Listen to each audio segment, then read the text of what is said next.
ओम अज्ञानतिमिरान्धस्य ज्ञानाञ्जनशलाकया चक्षुरुन्मीलितं येन तस्मै श्रीगुरुवे नमः। श्रीचैतन्यमनोभीष्टं स्थापितं येन भूतले स्वयं रूपकदा मह्यं ददाति स्वपदान्तिकं। वन्देऽहं श्रीगुरोः श्रीयुतपदकमलं श्रीगुरून् वैष्णवांश्च। श्रीरूपं साग्रजातं सहगण रघुनाथान्वितं तं सजीवं साद्वैतं सावधूतं परिजनसहितं कृष्णचैतन्यदेवं श्रीराधा कृष्णपादान् सहगण ललिता श्रीविशाखान्वितंश्च। नमो विष्णुपादाय कृष्णपृष्ठाय भूतले श्रीमते भक्तिवेदांत स्वामिनिति नामिने। नमस्ते सारस्वते देवे गौरवाणी प्रचारिणे निर्विशेषशून्यवादी पाश्चात्यदेशतारिणे। श्रीकृष्ण चैतन्य प्रभु नित्यानंद श्री अद्वैत गदाधर श्रीवासादि गौरभक्तवृंद। हरे कृष्ण कृष्ण कृष्ण हरे हरे, हरे राम राम राम हरे हरे।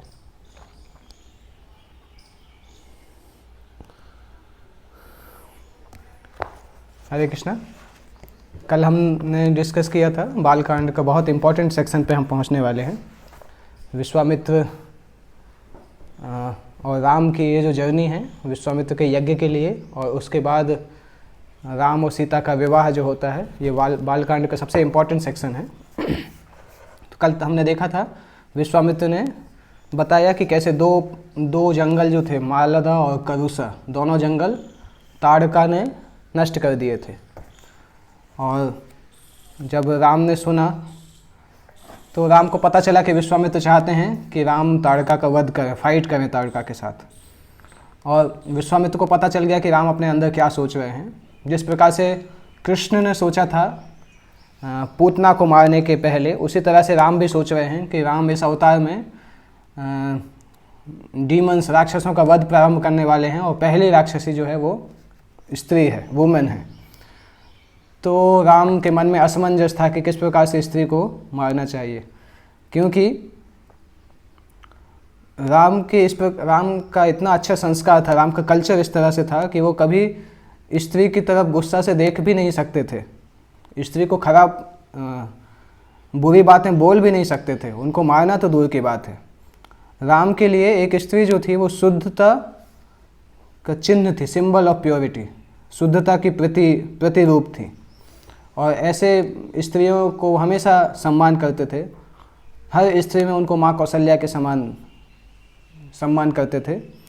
और राम की मदर ने उनको इस प्रकार से ट्रेन किया था कि हर स्त्री का सम्मान करना चाहिए, और वास्तविक ज्ञान ऐसा होता है कि हर वुमेन को अपनी माँ के जैसा सम्मान करें, माँ के जैसा ट्रीट करें।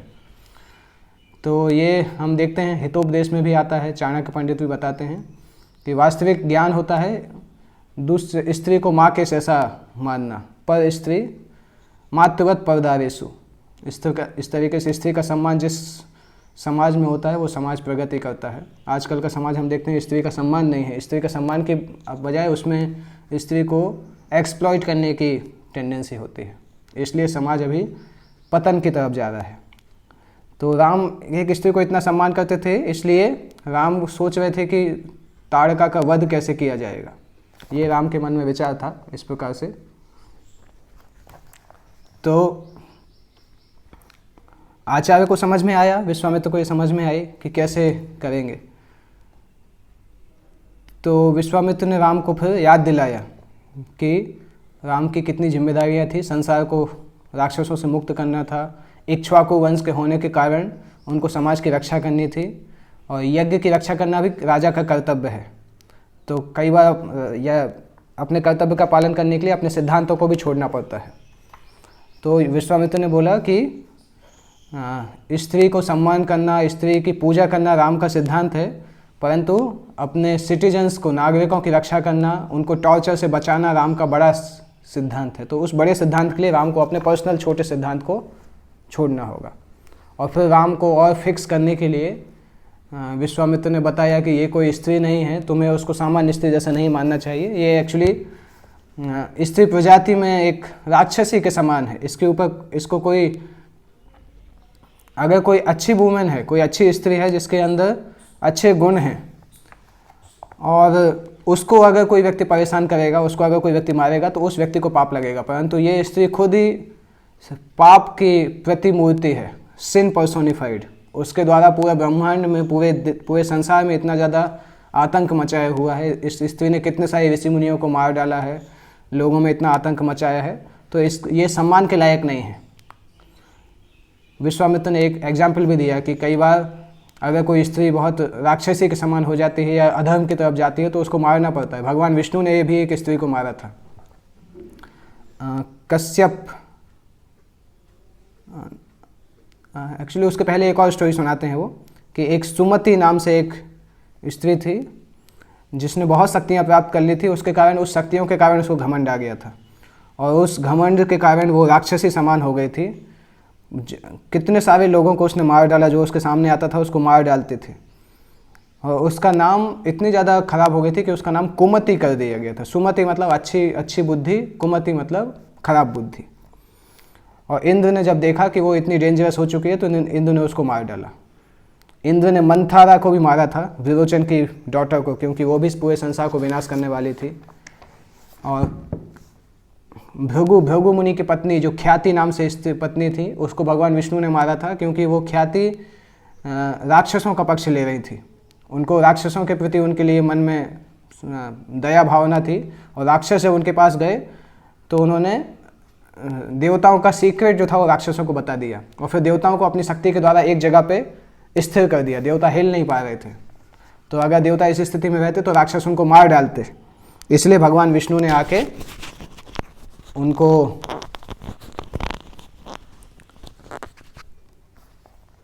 भगवान विष्णु को आके उनको मानना पड़ा, क्योंकि उस समय राक्षस लोग ज़्यादा कमज़ोर हो गए थे और शुक्राचार्य राक्षसों को शक्तिशाली बनाने के लिए शंकर जी की तपस्या कर रहे थे। तो जब शुक्राचार्य बाहर तपस्या कर रहे थे उस समय देवताओं ने अटैक किया और ये लोग ख्याति के पास गए और ख्याति ने देवताओं का पक्ष लिया। ख्याति जो है वो शुक्राचार्य की सौतेली माँ है और भृगु की वाइफ है, भृगु की वाइफ हैं और शुक्राचार्य की सौतेली माँ है। तो राक्षसों को बचाने के लिए ख्याति ने अपनी शक्तियों से देवताओं को फ्रीज कर दिया, अपनी जगह पे स्थिर कर दिया। और देवता अगर इस तरह से रहते तो सभी उनको, डीमंस उनको मार डालते। तो भगवान विष्णु ने जब देवताओं को बचाया तो ख्याति ने भगवान विष्णु को शाप देने का सोचा और इसके पहले भगवान विष्णु को वो शाप दे पाती, भगवान विष्णु ने ख्याति को अपने चक्र से मार डाला। और जब भृगु मुनि को पता चला कि विष्णु जी ने ख्याति को मारा है तो उन्होंने विष्णु को शाप दिया कि आपको 10 बार इस संसार में आना पड़ेगा, जिसके कारण से भगवान का 10 बार भगवान का इस संसार में अवतार हुआ। इनको 10 अवतार बोला जाता है। तो विश्वामित्र भगवान राम को राम की कहानी सुना रहे हैं। राम भी उसी 10 अवतार में से एक अवतार है और विश्वामित्र उनको उन्हीं की स्टोरी सुना रहे हैं। तो इस प्रकार से विश्वामित्र बता रहे हैं कि अगर कोई स्त्री राक्षसी प्रवृत्ति की हो और बहुत समाज के लिए बहुत घातक हो, देश के लिए बहुत घातक हो, तो उसको फिर उसके लिए सॉफ्ट कॉर्नर नहीं रख के उसको मारना ज़्यादा अच्छा है। और राम की ये जिम्मेदारी थी कि वो इनोसेंट लोगों को ऐसे लोगों से बताएं। तो राम ने यहाँ देखा कि उनका सिद्धांत से ज़्यादा महत्वपूर्ण है गुरु के द्वारा बताया हुआ निर्देश और समाज की रक्षा। तो उन्होंने सोचा, कुछ समय तक वो सोचे, फिर उसके बाद उन्होंने सोचा कि पहला उनका टास्क है संसार को बचाना। तो तुरंत उन्होंने मारने के लिए तैयारी की। दशरथ ने राम को बोला था विश्वामित्र के सारे निर्देशों को पालन करने के लिए, परंतु राम ने उन निर्देशों को एक बार सोचा। क्यों? क्योंकि अलग अलग अथॉरिटीज़ अलग अलग टाइम पे डिफर करती हैं, कुछ अलग डिसीजन हो सकता है। विश्वामित्र उनके जीवन में एक अथॉरिटी थे, दशरथ भी एक और अथॉरिटी थे। तो इन दोनों के अथॉरिटी के साथ राम ने ये भी सोचा कि तीसरी सबसे बड़ी अथॉरिटी कौन होती है? शास्त्र। गुरु साधु शास्त्र में शास्त्र सबसे बड़ी अथॉरिटी होती है। तो जब विश्वामित्र ने उनको इस प्रकार से बोला तो उन्होंने शास्त्र में भी चेक किया और शास्त्र में चेक करने के बाद वो कन्विंस हो गए कि दशरथ और विश्वामित्र के इंस्ट्रक्शन जो हैं वो इन लाइन हैं और फिर वो इसको मानने के लिए तैयार हो गए। और राम ने अपना तीर लिया, तीर को इतनी ज़ोर से उन्होंने प्रत्यंचा को चढ़ाया तीर पे, उसको चढ़ा के उसके बाद एक बार छोड़ा तो पूरे फॉरेस्ट में इतनी ज़ोर से आवाज़ आई कि चिड़ियाँ पूरे फॉरेस्ट में उड़ने लगी और ये ताड़का जो थी उसकी नींद खुल गई। एकदम उछल के वो फिर दौड़ती आई राम के ऊपर अटैक करने के लिए। जैसे जैसे ताड़का पास में आ रही थी तो राम ने देखा कि वो तो स्त्री जाति के नाम पे कुछ है नहीं उसके पास। उसकी भुजाओं में अलग अलग नरमुंड या पशुओं के सिर लटके हुए थे, और उसके अलग अलग हाथ में खून लगा हुआ था, कहीं हाथी का खून था, अलग अलग मांस के लोथड़े थे। इस प्रकार से उसको देख के कोई स्त्री नहीं समझ सकता था, देख के पता चल रहा था कि वो राक्षसी है। तो जब राम ने इस तरह से देखा, उसके हर जगह पे कई जीव, मरी हुई डेड बॉडी पूरे शरीर में फंसी हुई थी, लगी हुई थी। इस तरह से जब राम ने देखा तो राम को उसको देख के बहुत घृणा के जैसे आई, और जैसे ही वो राम के पास आई ऐसा लग रहा था कि जैसे प्रचंड तूफान आ रहा हो। राम ने एक तीर को शांति से खड़े रह के एक तीर चलाया, और राम पहले उसको मारने वाले थे, परंतु राम को एकाएक थोड़ी दया आई और उन्होंने उसको मारने के बजाय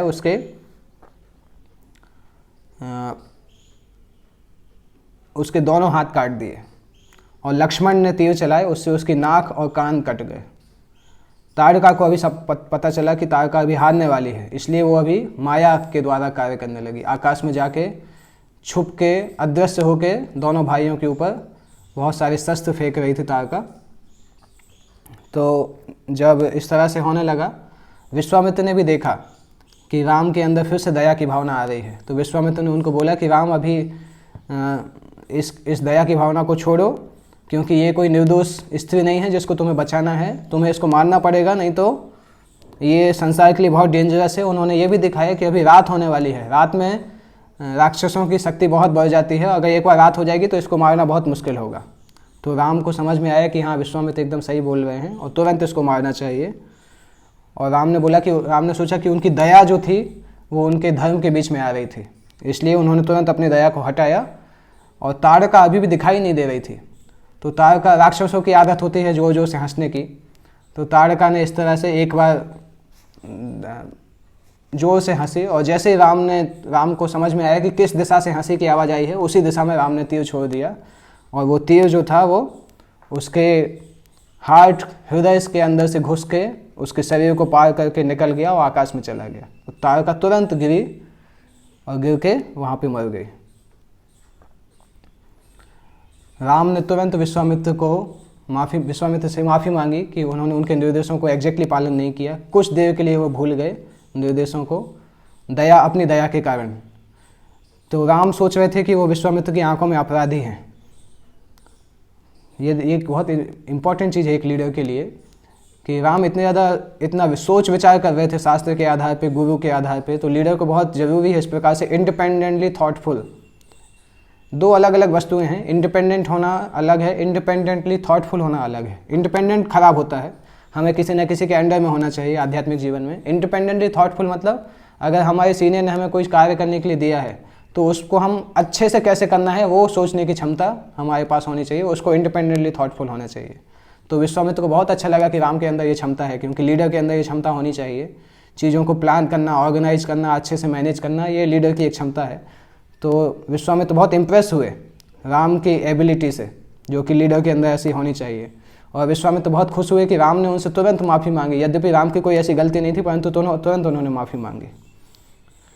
तो इस प्रकार से तीनों लोग आगे बढ़े। ताड़का की मृत्यु होने के बाद, जैसे ही ताड़का की मृत्यु हुई तो आकाश से राम के ऊपर फूल पुष्प की वर्षा हुई। फिर ताड़का की मृत्यु के बाद वो जंगल फिर से उसी समय तुरंत अच्छे से पहले जैसा हो गया। और विश्वामित्र ने राम के माथे पे किस किया, आशीर्वाद दिया उनको, और फिर उसके बाद वो आगे के लिए पहुंच गए। तो एक लीडर के लिए सेंसिटिविटी और डिसिप्लिन, सेंसिटिव होना और अनुशासित होना दोनों बहुत ज़रूरी है। लीडर को पता होना चाहिए कि कब उसको सेंसिटिव रहना है, कब उसको अनुशासित रहना है।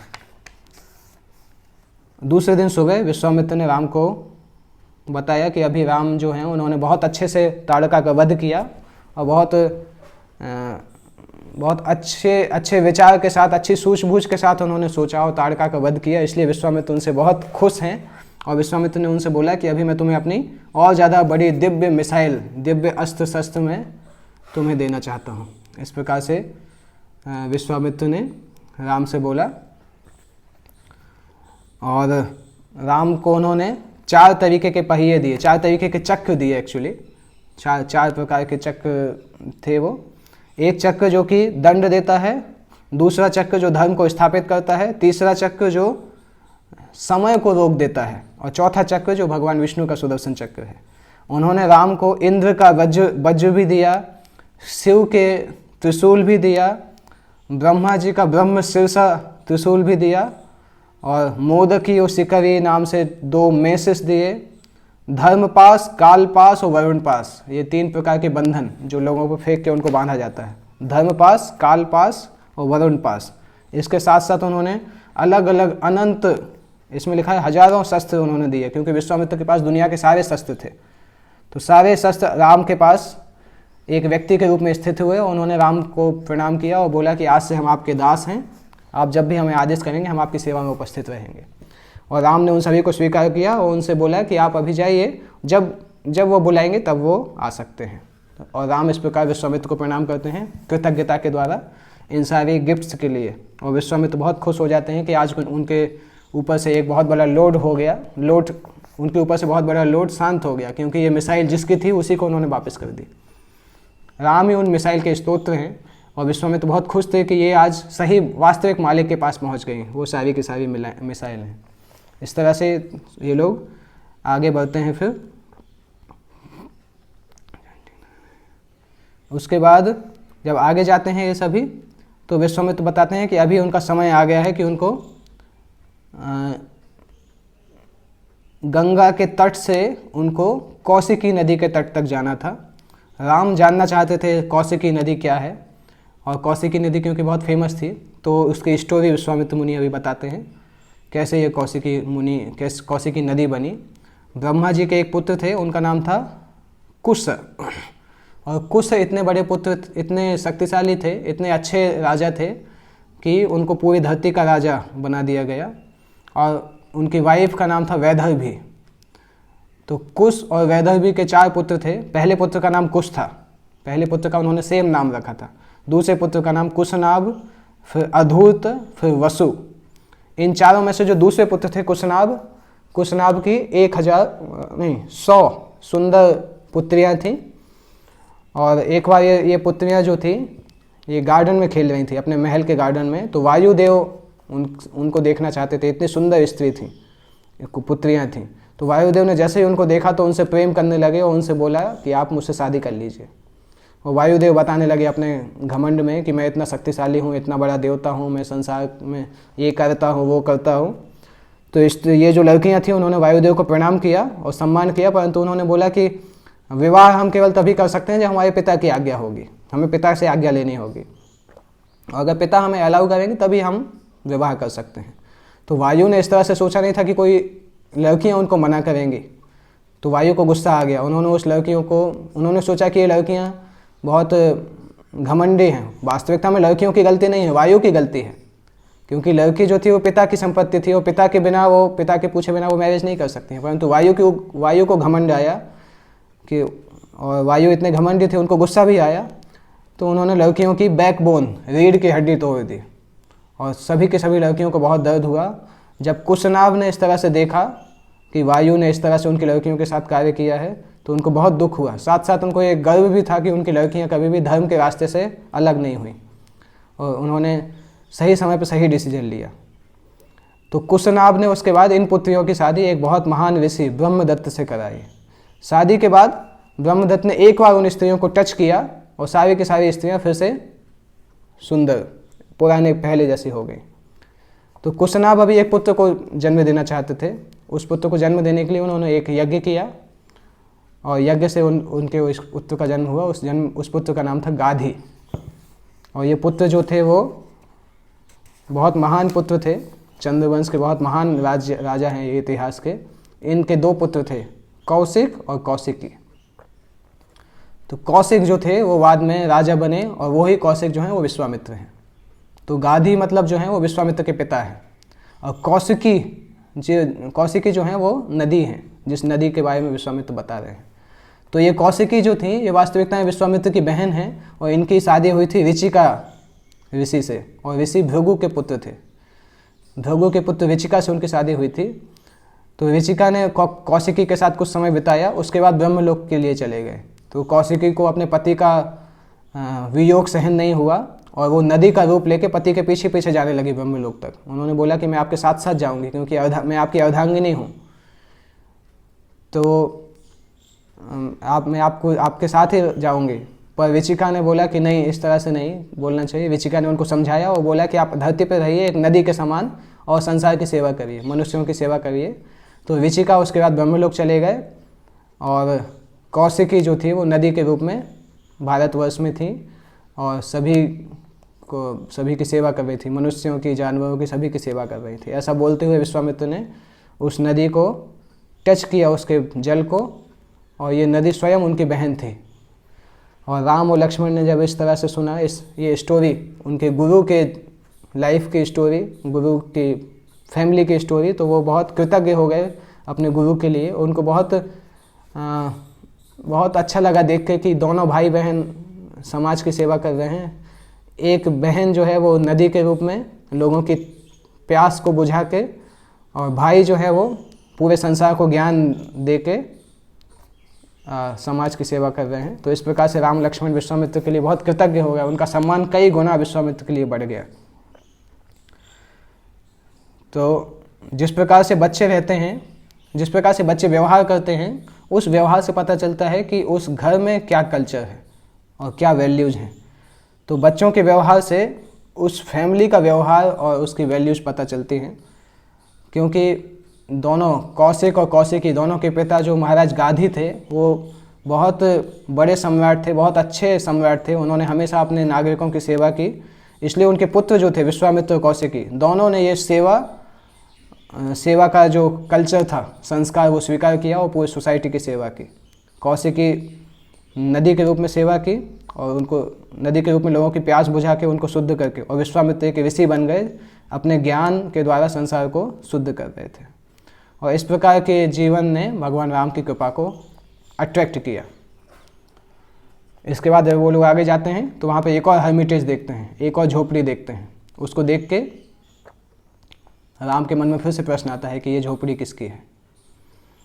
तो विश्वामित्र बताते हैं कि ये झोपड़ी जो कई हजारों साल पुरानी है, भगवान विष्णु के समय से है ये। भगवान विष्णु ने इस झोपड़ी में हजारों साल तक तपस्या की थी।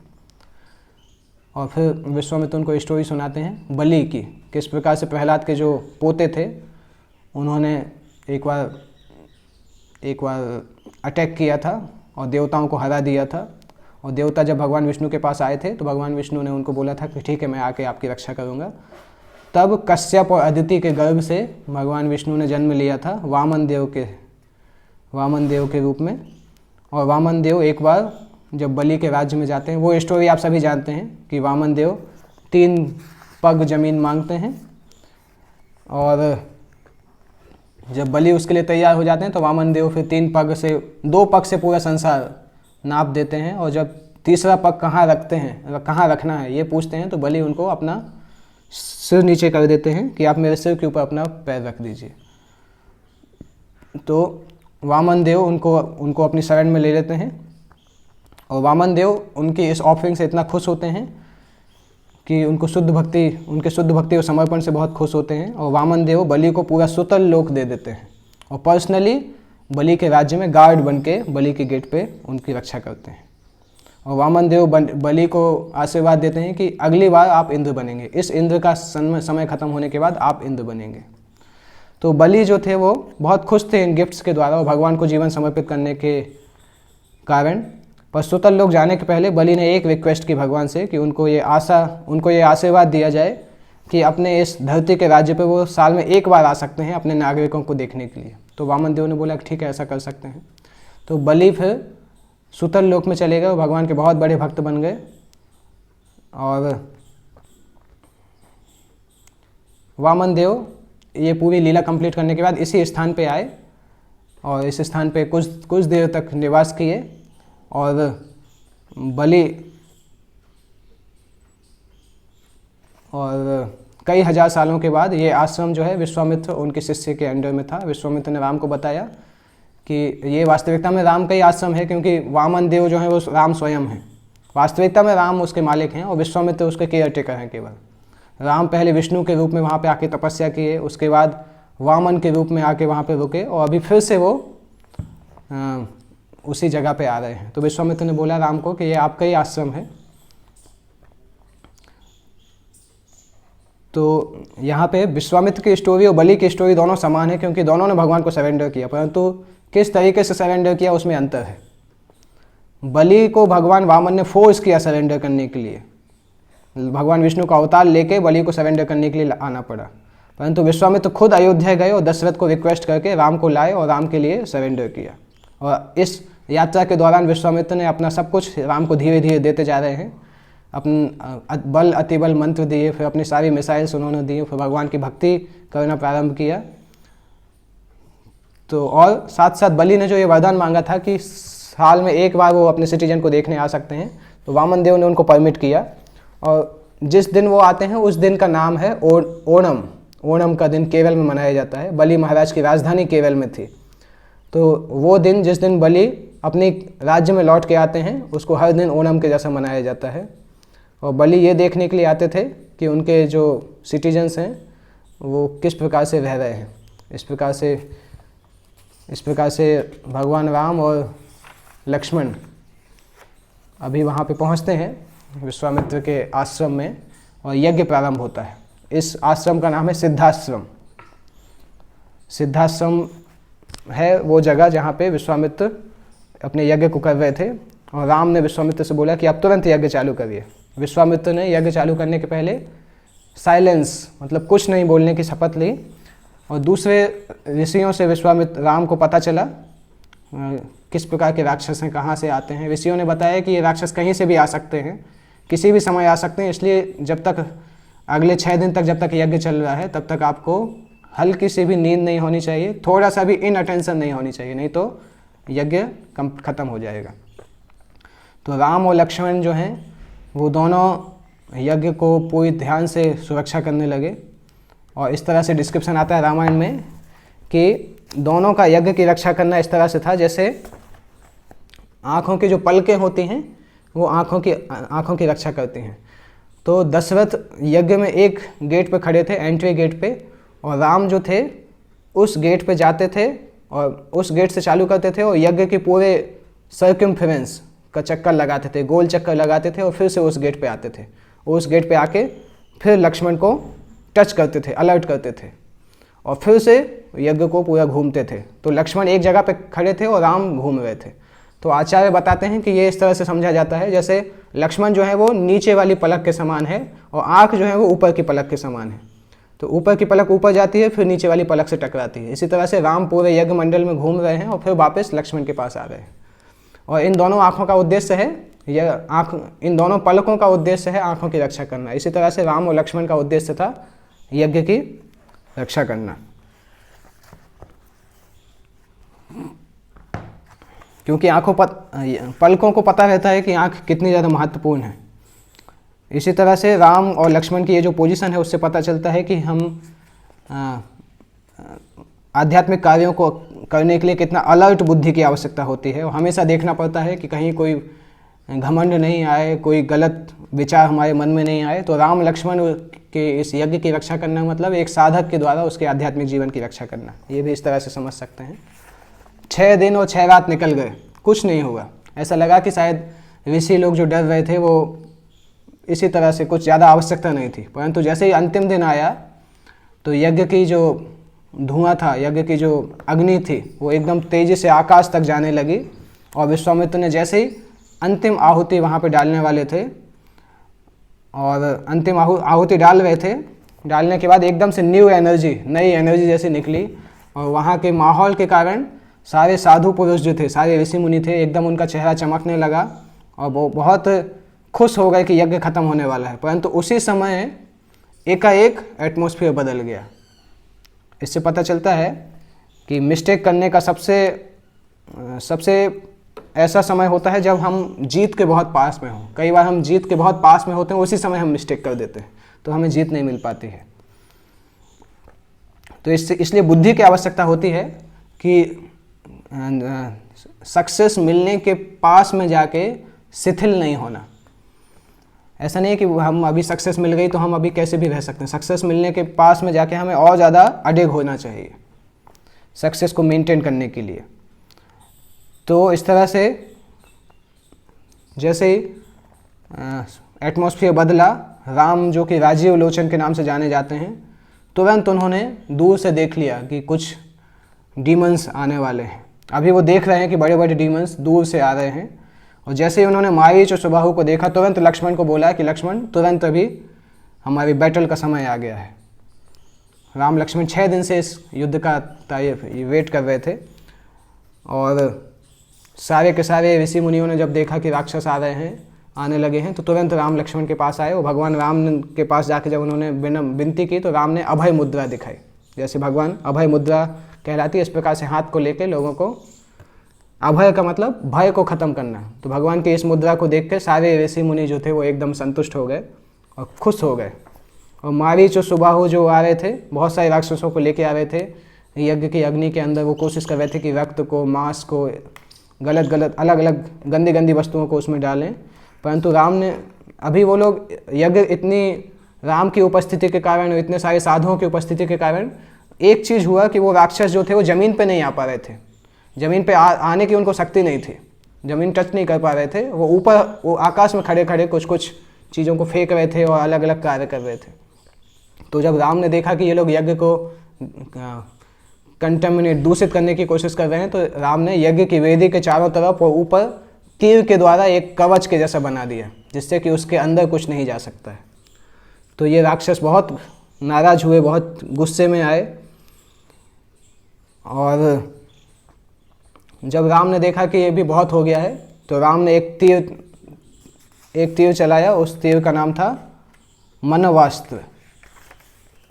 उस तीर को चला के मारीच को मारा उन्होंने। ये अस्त्र ने मारीच की छाती को लगा, परंतु छाती को पेनिट्रेट नहीं किया। उसने मारीच को इतना जोर से, इतनी दूर फेंका कि मारीच करीब 800 मील, 100 योजन दूर जाके समुद्र में गिरे। तो मारीच की मृत्यु नहीं हुई, परंतु 800 मील दूर जाके समुद्र में गिरे, और समुद्र में बहते बहते फिर वो, जब उनको कुछ समय बाद होश आया, उसके बाद वो बहुत डर गए थे, इतना स्ट्रांगली वो शस्त्र उनको लगा था। तो उसके बाद वो वापस नहीं आए। इसके बाद मारीच जब चले गए, मारीच शब्द का मतलब होता है मिराज, जो कि इल्यूजन बताते हैं। जैसे सूर्य के कारण कई बार मरुस्थल में ज़्यादा गर्मी में हमें मिराज दिखाई देती है, तो मारीच जो थे ऐसे मिराज या भ्रम को उत्पन्न करने में बहुत एक्सपर्ट थे। तो राम ने उसको बहुत दूर फेंक दिया। इससे पता चलता है कि राम के आश्रय लेने से संसार का जो भ्रम है, वो भ्रम एकदम दूर फेंक जाता है, डिस्ट्रॉय हो जाता है, दूर तक चला जाता है। भगवान राम का जो आश्रय लेते हैं, उसको मारीच जैसे भ्रम कभी भी अफेक्ट नहीं करते हैं। मारीच के जाने के बाद राम ने एक दूसरी मिसाइल ली, जिसका नाम था आग्नेयास्त्र। अग्निदेव का द्वारा शस्त्र था, और वो अस्त्र उन्होंने सुबाहु के ऊपर चला दिया। सुबाहु तुरंत जल के भस्म हो गए। और जब सारे लीडर्स मर गए, सुबाहु और मारीच, तो दूसरे राक्षस जो थे तुरंत भागने लगे। और राम नहीं चाहते थे कि किसी भी राक्षस को जिंदा छोड़ा जाए, इसलिए राम ने वायवास्त्र डाला, वायुदेव का एक अस्त्र, और इस अस्त्र ने एक एक राक्षस को चुन के ख़त्म कर दिया। और जैसे ही राक्षसों की मृत्यु हुई, तो यज्ञ अग्नि के ऊपर जो काले बादल जो थे वो सारे ख़त्म हो गए। तुरंत सूर्य की रोशनी वहाँ पे आ गई, और सभी सिद्धाश्रम के ऋषि मुनि राम, लक्ष्मण और विश्वामित्र के चारों तरफ आ गए, और यज्ञ कंप्लीट हो चुका था। देवता लोग भी आए, उन्होंने राम और लक्ष्मण को बहुत ग्लोरीफाई किया, उनके ऊपर फूलों को बरसाया, और विश्वामित्र ने भी राम की बहुत तारीफ़ की और उनको प्रशंसा की कि अपने पिता का जो प्रॉमिस था राम ने पूरा किया। विश्वामित्र जानते थे कि राम का ये जो जीत है, ये छोटी सी जीत है, राम को आगे जाके बहुत बड़े बड़े राक्षसों को इस प्रकार से मारना है। तो विश्वामित्र के यज्ञ पूरा होने के बाद जो सिद्धाश्रम जो था वो फिर से महान आश्रम हो गया, और हर दिन 6 दिन तक लगातार जागने के बाद सभी लोग अर्ली रेस्ट के लिए निकल गए। उसके बाद अभी नेक्स्ट दिन जो होता है,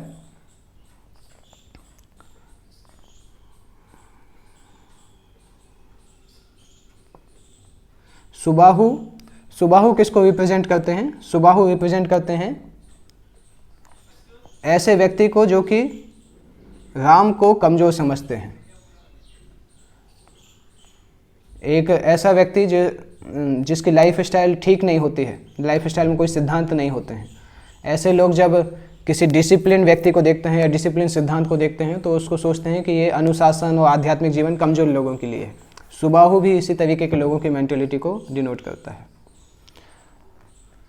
तो नेक्स्ट मॉर्निंग अभी सिद्धाश्रम में बहुत सारे कार्य चल रहे हैं, क्योंकि सिद्धाश्रम में एक इनविटेशन आया है मिथिला नरेश के यहाँ से, कि वहाँ पे शंकर जी का एक धनुष था, उस धनुष का यज्ञ चल रहा था। उस धनुष के दर्शन के लिए सारे ऋषि मुनि जाना चाहते थे। और राम लक्ष्मण तुरंत सुबह उठते हैं, स्नान करके विश्वामित्र के पास आते हैं और पूछते हैं कि अभी यज्ञ तो संपूर्ण हो गया है, अभी उनके लिए अगले आशीर्वाद क्या है, अगला इंस्ट्रक्शन, अगले निर्देश क्या है। और चूँकि सभी लोग उस समय मिथिला जा रहे थे, तो सारे ऋषियों ने, विश्वामित्र मुनि ने राम और लक्ष्मण से भी बोला कि आप हमारे साथ चलिए, जिससे कि उस यज्ञ को आप लोग देख सकें। यज्ञ का सबसे बड़ा आकर्षण था भगवान शिव का धनुष। ये बहुत फेमस धनुष था इस संसार में, हजारों लोग उस धनुष को देखने के लिए मिथिला जाते थे। तो इतने बड़े धनुष का नाम सुन के ही दोनों भाई खुश हो गए, और क्योंकि दोनों नेचुरल क्षत्रिय हैं तो धनुष बाण उनको बहुत अच्छा लगता है। इसमें बताते हैं कि हर ऋषि जो था वहाँ पे, वो कुछ ना कुछ उस धनुष के बारे में बता रहे थे, उस धनुष के अलग अलग कार्य बता रहे थे कि वो इतना ज़्यादा हैवी था और दूसरी तरफ से खुला हुआ था वो धनुष, और उसको कोई कभी बांध नहीं पाया उस धनुष को। ऐसा लगता था कि वो किसी ऐसे व्यक्ति को चाहता है जो कि आके उस धनुष को बांधे और उसको फिर से परफेक्ट बनाए। भगवान शिव ने इस धनुष को दक्ष के साथ फाइट करने के बाद इस धनुष को उन्होंने राजा देवव्रत, जनक के जो पूर्वज थे, उनको दिया था। देवताओं ने उनको दिया था, भगवान शिव ने देवताओं को दिया था, और देवताओं ने उसको राजा जनक के एंसेस्टर, पूर्वज जो थे, उनको दिया था। और उसके बाद से वो धनुष जो था उनके मिथिला में, उस वंश में वो धनुष वहाँ पे था। और मिथिला, हर जगह पूरी दुनिया से लोग आते थे उस धनुष को देखने के लिए। देवता, गंधर्व, यक्ष, राक्षस, बहुत सारे लोगों ने कोशिश भी की उस धनुष को उठाने की, परंतु कोई नहीं उठा पाया। और जब इस प्रकार के धनुष की स्टोरी को राम लक्ष्मण ने सुना तो बहुत ईगर थे वो मिथिला जाने के लिए। विश्वामित्र जाने की तैयारी करने लगे। उन्होंने उस जंगल में जो रहने वाली डीटीज़ थी, जंगल की प्रिसाइडिंग डीटीज़, उनको बुलाया, उनसे विदाई मांगी। और विश्वामित्र जानते थे कि वो फिर से यहाँ वापस आने वाले नहीं हैं, क्योंकि विश्वामित्र का विचार था कि राम और सीता की शादी कराने के बाद विश्वामित्र हमेशा के लिए हिमालय में जाके भगवान राम के ऊपर मेडिटेट करेंगे, भगवान राम की भक्ति में लीन हो जाएंगे। तो उनको पता था कि वो फिर से सिद्धाश्रम कभी नहीं आएंगे। तो उन्होंने सभी को, जंगल में रहने वाले सभी को सम्मान किया और उनके लिए कृतज्ञ हुए कि उन्होंने इस जंगल में इतने दिन तक रहने के लिए विश्वामित्र को अलाउ किया। और विश्वामित्र के माइंड में बहुत सारे ऐसे विचार थे उस जंगल से संबंधित कि कितनी अच्छी मेमोरीज थी जो उन्होंने उस जंगल में बिताई। परंतु साधु का ये कर्तव्य है कि चाहे उसका किसी भी आश्रम के लिए कितना भी प्रेम हो, किसी भी जगह के लिए कितना भी प्रेम हो, परंतु साधु किसी एक जगह से अटैच नहीं हो सकते हैं। उनको अलग अलग उद्देश्यों के लिए जगह को बदलना पड़ता है। तो विश्वामित्र मुनि हिमालय जाना चाहते थे। तो सामान्यतः में सम्मान करना नेचुरल है अगर हम हर जगह पे अध्यात्म को देख पाते हैं, हर जगह पे दिव्य चीज़ों को देख पाते हैं। तो जब हम किसी का सम्मान करते हैं तो अपने आप हम कृतज्ञ होते हैं। तो विश्वामित्र ने वहाँ पे रहने वाले हर व्यक्ति, जंगल में आसपास जो भी थे, मनुष्य और जानवर और पेड़, उन सभी का सम्मान करते थे। उन सभी को उन्होंने विदाई दी और विश्वामित्र के शिष्यों ने सारा सामान लोड किया और रास्ते में उनको जो जो चीज़ की आवश्यकता होगी, और विश्वामित्र आगे आगे जा रहे हैं। और ऐसा बताते हैं कि सिद्धाश्रम के आसपास जो जंगल था, उस जंगल के हर जानवर विश्वामित्र को विदाई देने उनके जंगल के बाहर तक आए। विश्वामित्र इतने अच्छे, इतने बड़े संत थे कि जानवर भी उनसे इतना प्रेम करते थे। तो सारे जानवर उनको लास्ट तक देखने के लिए आए। और जब बाउंड्री पास आई तो विश्वामित्र वापस मुड़ के उन सबको बोला कि आप अपने अपने घर जाइए। और सारे जानवर और पक्षी फिर वापस चले गए और विश्वामित्र ने उस जंगल को प्रणाम किया और फिर गंगा की तरफ निकल गए। ऐसा लग रहा था कि ये सारे जानवर अपने किसी रिश्तेदार को सेंड ऑफ, विदाई देने के लिए आए हैं।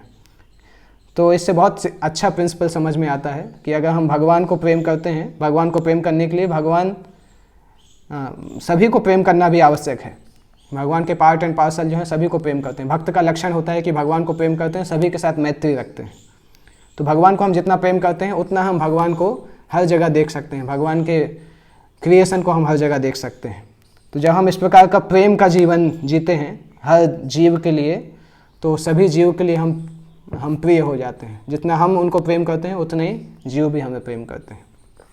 तो इस प्रकार से कोई हॉल्ट नहीं था बीच में, लगातार वो लोग फिर चलते गए, सोना नदी के पास में गए, पहुँचे और राम ने विश्वामित्र से पूछा उस नदी के बारे में। विश्वामित्र ने बताई ये स्टोरीज कि ये सोना नदी जो है वो विश्वामित्र के वंश की है, उनके वंश के राजाओं ने इसको स्थापित किया था और सारे ऋषि मुनि ने विश्वामित्र की तपस्या की और सारे ऋषि मुनियों ने विश्वामित्र की प्रशंसा की और बताया कि उनका पूरा वंश हमेशा समाज कल्याण में लगा रहता था। और इस प्रकार करते करते रात निकल गई और सभी ने वहीं पे रेस्ट किया। अगले दिन ये लोग सोना रिवर क्रॉस करके गंगा जाएंगे और फिर मिथिला तक जाएंगे। वो हम अपने अगले लेक्चर में कल डिस्कस करेंगे। तो आप सभी इनको कंटिन्यू करिए। धीरे धीरे हम बालकांड के मेन सेक्शन में आ रहे हैं, सीता राम के विवाह की तरफ। जगत गुरु श्रील प्रभुपाद की जय।